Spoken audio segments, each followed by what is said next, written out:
कहा कि प्रधानमंत्री नरेंद्र मोदी ने हमेशा बुजुर्गों के सम्मान, सुरक्षा और स्वास्थ्य की चिंता की है। उसी सोच को आगे बढ़ाते हुए हरियाणा सरकार ने अपने संकल्प पत्र में वादा किया था कि 70 वर्ष से अधिक आयु के बुजुर्गों को स्वास्थ्य संबंधी किसी भी प्रकार की परेशानी होने पर उनके इलाज की चिंता परिवार को नहीं बल्कि सरकार को होगी।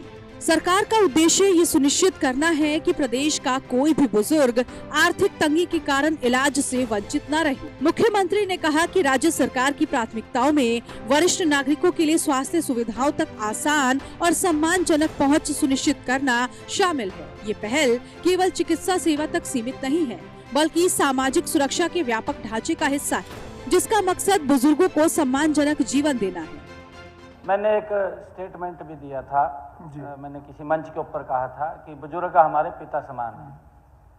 ये भारतीय जनता पार्टी है माननीय अध्यक्ष जी, जिसने बुजुर्गों का इतना सम्मान करने का काम कर रही है। माननीय अध्यक्ष जी, मैंने ये भी कहा था, मैं आदरणीय नरेंद्र मोदी जी का धन्यवाद करना चाहता हूँ कि उन्होंने अभी अपने संकल्प पत्र में एक बात कही थी कि 70 साल का ऊपर का कोई भी बुजुर्ग है, अगर उसको कोई बीमारी हो जाती है या कोई बीमारी आ जाती है तो परिवार को इलाज की चिंता नहीं है। माननीय अध्यक्ष जी, सारा इलाज नरेंद्र मोदी और हरियाणा सरकार कराएगी। इसी के साथ मुख्यमंत्री नायब सिंह सैनी ने बताया कि पेंशन के संबंध में यदि कोई शिकायत आती है तो उसे सत्यापित करना सरकार की जिम्मेदारी है। सत्यापन प्रक्रिया के दौरान पेंशन को अस्थायी रूप से होल्ड किया जा सकता है, लेकिन जैसे ही जांच पूरी होती है, पात्र लाभार्थी की राशि तुरंत जारी कर दी जाती है।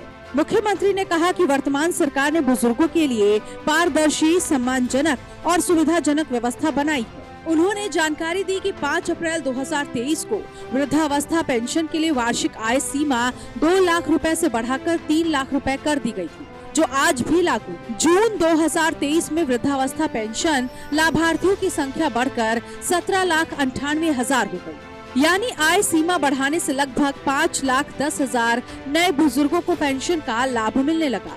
मुख्यमंत्री ने बताया कि वर्तमान में वृद्धावस्था पेंशन लाभार्थियों की संख्या बढ़कर 20,31,367 हो चुकी है।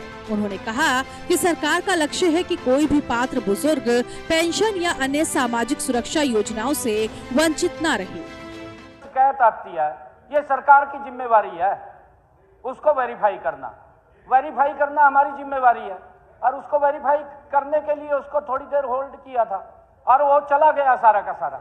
5 किलोमीटर गर्मी में माननीय अध्यक्ष जी पसीने में जाना पड़ता, पानी पूछने वाला नहीं था बुजुर्गों को कोई। इनके समय में हमने घर बैठे आज ये सम्मान दिया कि बुजुर्ग के मोबाइल के अंदर SMS आता है माननीय अध्यक्ष जी, ये आपकी सम्मान आ गया है, आप जा करके ले सकते हैं, और जा करके बैंक में ATM के ऊपर कोरे नोट कटवाए का और अपने पोत्यानु रेवड़ी खिलांदे।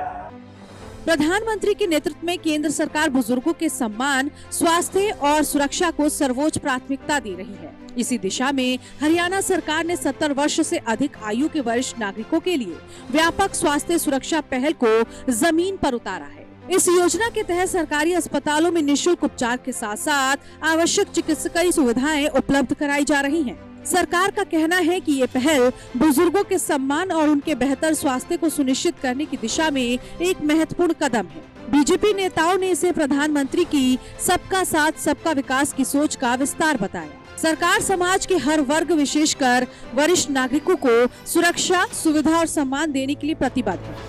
हरियाणा सरकार का दावा है कि स्वास्थ्य और सामाजिक सुरक्षा से जुड़ी ये योजनाएं न केवल बुजुर्गों को आर्थिक राहत दे रही हैं, बल्कि उन्हें आत्मनिर्भर और सम्मानजनक जीवन जीने का भरोसा भी दे रही हैं।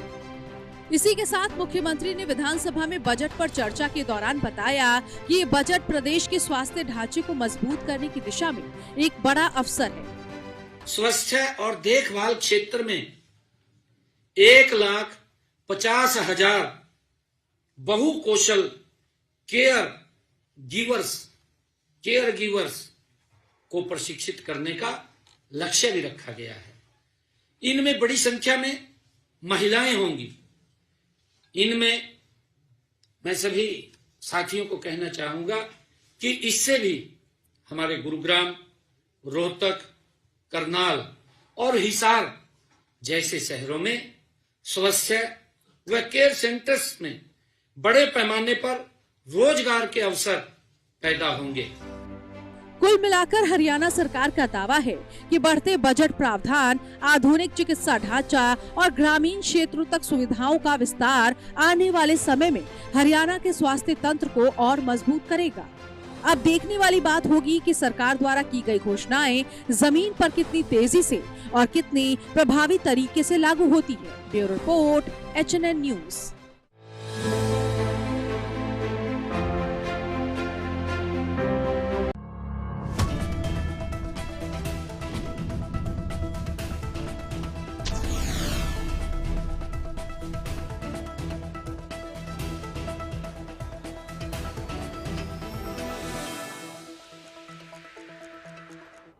और ब्रेक के बाद एक बार फिर से स्वागत है आपका। आप देख रहे हैं HNN न्यूज, जुनून सच दिखाने का। खबरों की ओर करेंगे रुख, लेकिन उससे पहले एक नजर सुर्खियों पर।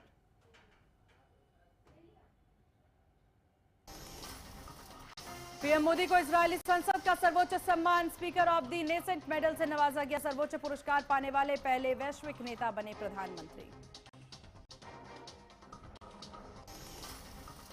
पीएम मोदी के इजरायल दौरे का आज दूसरा दिन। कई बड़ी डिफेंस